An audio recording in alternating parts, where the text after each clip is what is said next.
In this video, I'm going to show you how to solve your retirement cash flow problem, because one of the biggest challenges people will have when they get towards retirement is that they've only got superannuation. And there's three things that I think three reasons why I think there's a really big problem with that.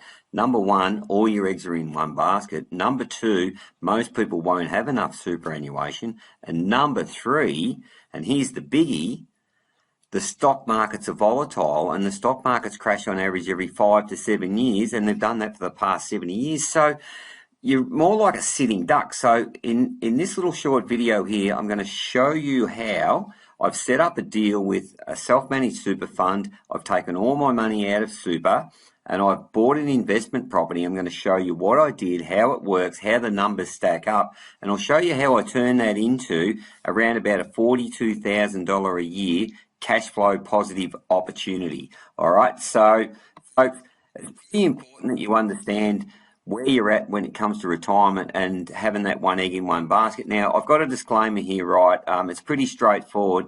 Basically, what we're saying here is that I don't take into account your investment objectives, your financial situation, or your particular needs of any particular person. Investors should consider obtaining professional investment advice tailored to their specific circumstances prior to making any investment decision. Okay, so this is an example. This is a personal deal that I've got going right now, so I'm not giving you any financial advice. Seek your own professional, independent financial advice. Let's go. Listen, there's 4 things you can't control with super. Christ, I've been telling people this for 20 years, for God's sake, right? Here's the 4. Number 1, you can't control world stock markets.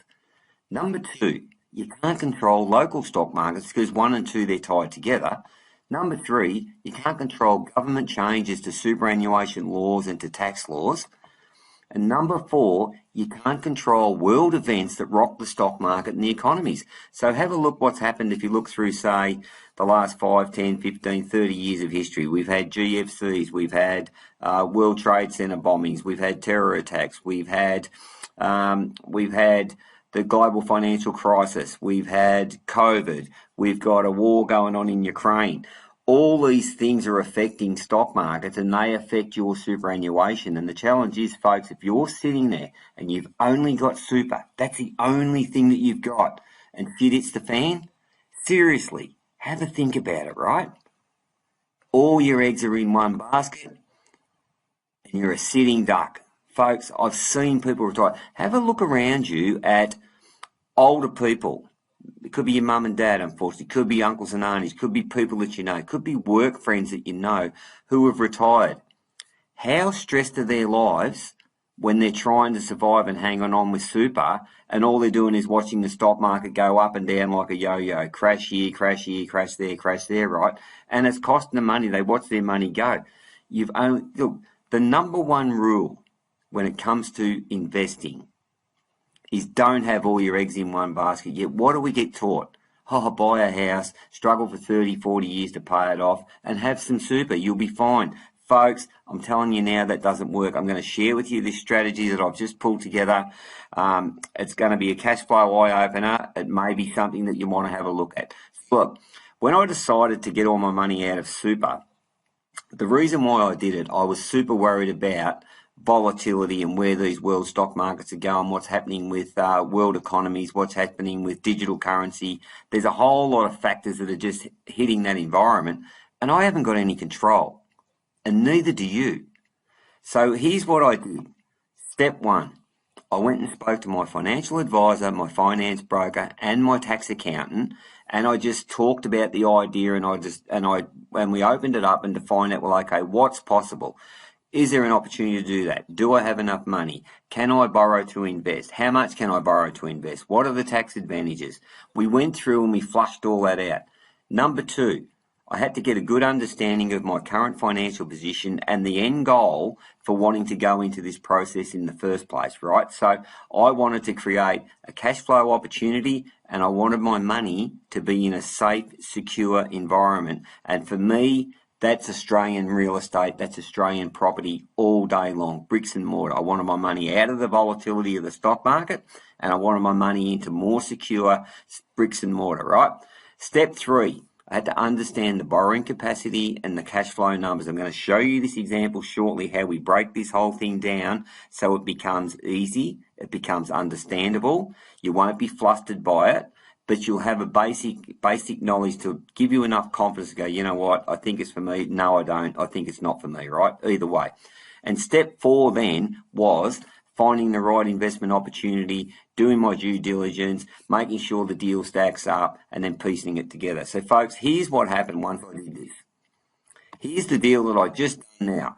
I purchased a property. It's a 2-bed, 1-bath apartment with a car park. I'm in Queensland. I bought it up on the Sunshine Coast because there's a really big 10-year growth spurt going to happen in this particular area. I paid $540,000 for it, folks.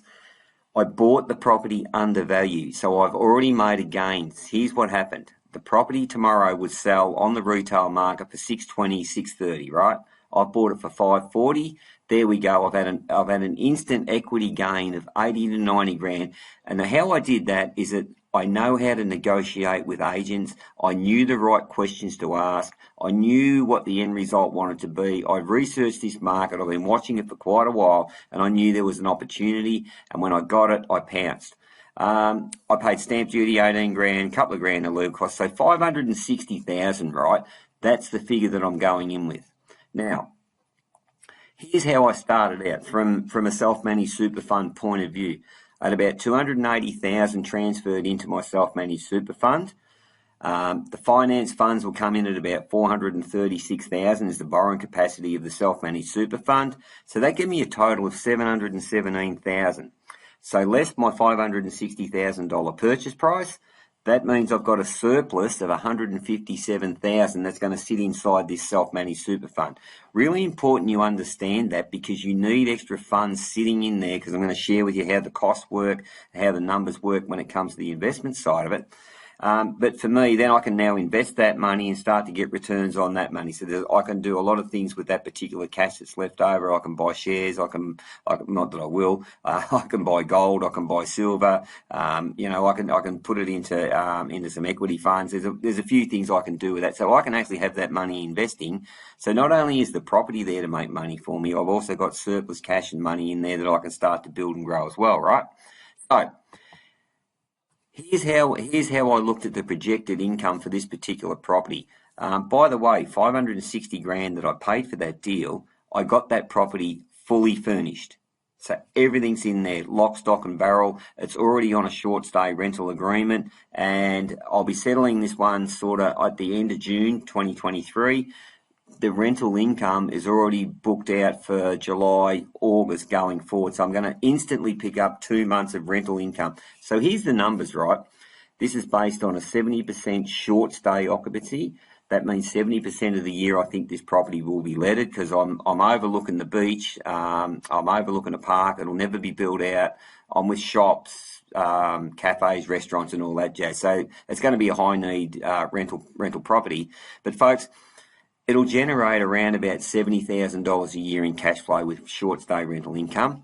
If I invest, the 150,000 in there, getting at 4%, that's another 6,000. And super concessional contribution of about 27 grand, 27 and a half.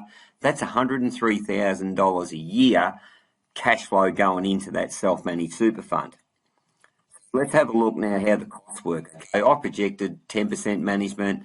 I've got a body corp in there, insurances, rates, water, land tax, repairs, annual fees, and I've got the loan interest rate at about 7%. Therefore, my running cost for that year will be 49,939, so say 50 grand. The positive cash flow returns, what I have to factor in here, folks, there are running costs with the self-managed super fund, so my running costs come out at around about $6,000 a year. So add that on to the 49,000 for my holding costs, etc.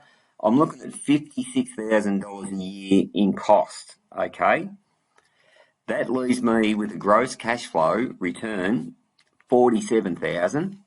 Less tax, 15%, is around 7 grand. Now I'm now cash flow positive, folks, at $41,000 per year. Now, this property, if I project money into it, get the money invested, get those rental returns, do the things that I'm doing, this property will probably pay for itself in around about 5 to 6 years. 5 to 7 years, but I think I can easily knock it off in about 5. Now, folks, how much money do I need to inject out of pocket here every week? Absolutely zilch, right? Some 10-year projections on that particular piece of real estate. If that property goes up in value by 5% a year for the next 10 years on average, it'll be worth about $895,000. Now, here's the advantage of a self-managed super fund, especially if you're in your 50s and you're moving towards retirement. This particular property, if it gets a $335,000 capital gain, then that means I get that capital gains tax-free, right? So I've made $335,000, but no tax. My super increases with the contributions and the investments, etc. In there will be around about 400. We'll go up to around 427,000. All of a sudden, that whole super fund where I started with 280 grand will be worth around about 750,000. So, folks, there's a lot to know about self-managed super funds. It's only a brief example of what I've pieced together. You need to get the advice. You need to talk to the right people. You need to know your numbers.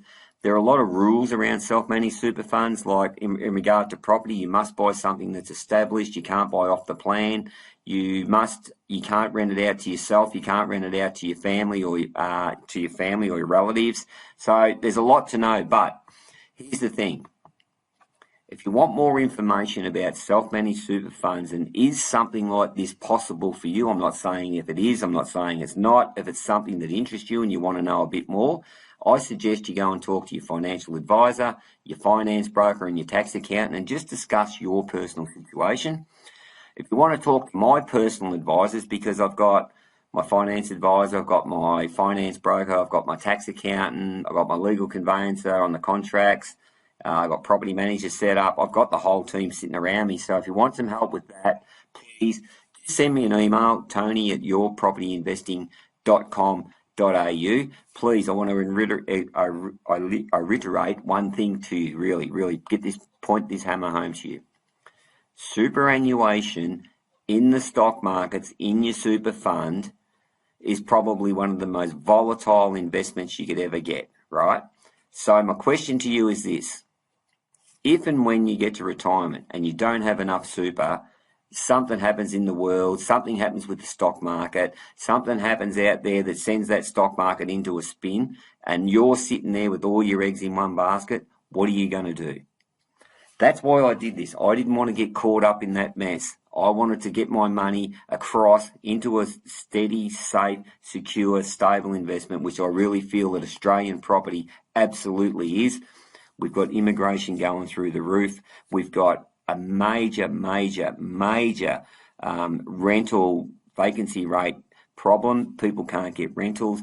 Builders can't build quick enough. They can't get enough tradespeople. They can't get materials. Building costs are going up. Folks, it's just a perfect mix to have a look at this and see if it's a potential strategy for you. All right, I'm Tony. I hope you enjoyed that. If you've got any questions, please sing out. Give me a call, 0411 814 314. That's 0411 814 314. But by all means, if you want to have a look into a strategy like this, talk to your professional advisors or touch base, okay? Send me an email, tony@yourpropertyinvesting.com.au. Take care.